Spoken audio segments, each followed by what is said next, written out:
Hi friends, welcome to Ramya vlogs.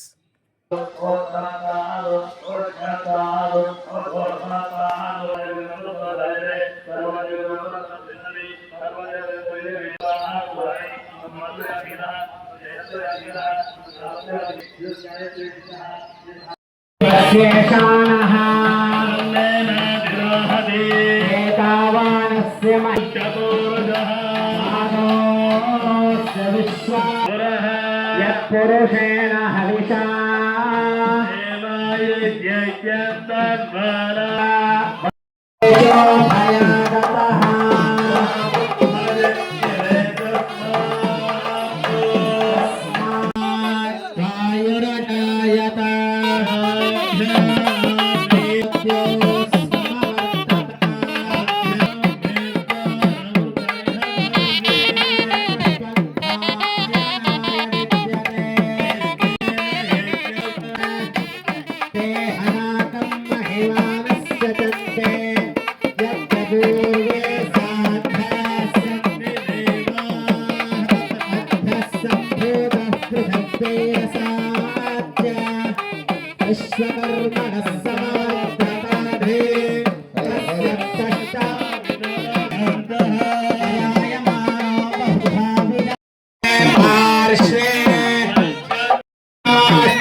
మా స్వామివారు ఏంటి? జగత్ రక్షకుడు, ఆపద్బాంధవుడు, అనాథ రక్షకుడు. ఆవిడేమిస్తుంది? 10 అవతారాలు అన్నారు. ఎవరు అవతారాలు ఎందుకండి? 10 అవతారాలు అంతే. ఇక్కడ ఏ అవతారానికి అవతారం? దశావతారం. మీ దశావతారం, మాది దశావతారం, మీది అష్టలక్ష్ములు. అష్టలక్ష్ములు ఎలాగైతే ఉద్భవించారు, అందువల్ల చక్కగా మనస్సులో కూడా ఎటువంటి ఇబ్బంది లేకుండా అందరూ కూడా సుభిక్షంగా ఉండాల్సింది. సంవత్సరానికి ఒకసారి కళ్యాణం ఎందుకు చేస్తారు తెలుసా మీకు? నింబమావశ్య కళ్యాణం ఎందుకు చేస్తారు తెలుసా?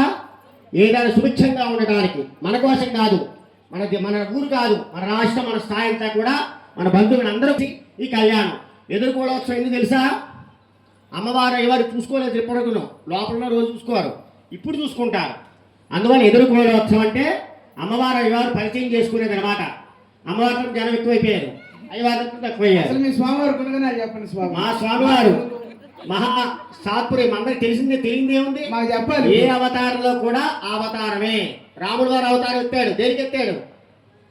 ఆయన లోక కళ్యాణార్థం. కృష్ణుడిది లోక కళ్యాణార్థం. ఏదైనా ఆయన లోక కళ్యాణార్థం చేశాడు కాబట్టి అమ్మవారు లోక కళ్యాణం చేశారు కాబట్టి మేము అరణ్యవాసానికి మేము వచ్చాము. అవును, మరి ఎందుకు రారు? రావాలి, మేము వచ్చాము. మళ్ళీ శ్రీమత్ అఖిలాండ కోటి బ్రహ్మాండ నాయకస్య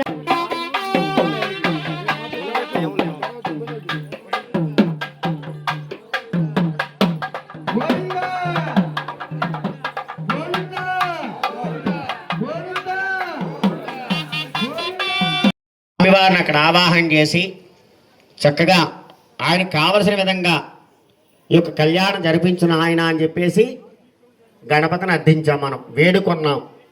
వేడుకను ఏం చేసాం? మన సంవత్సరానికి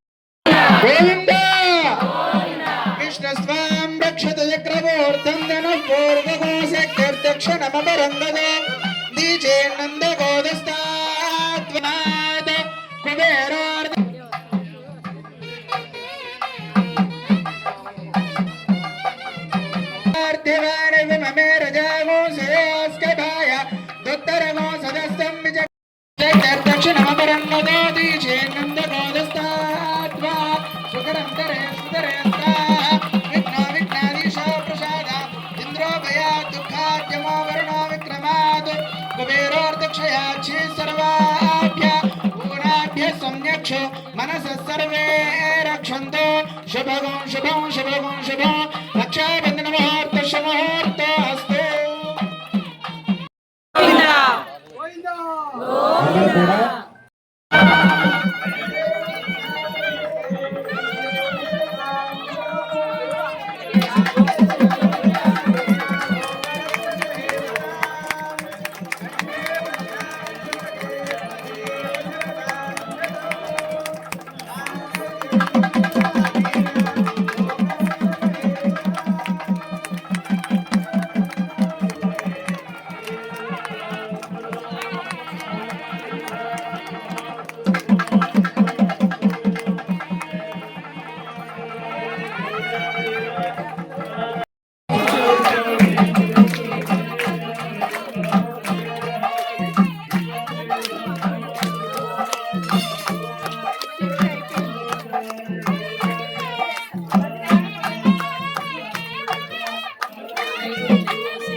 సుబంధువేన హవిషా తస్య బ్రహ్మణస్పతిః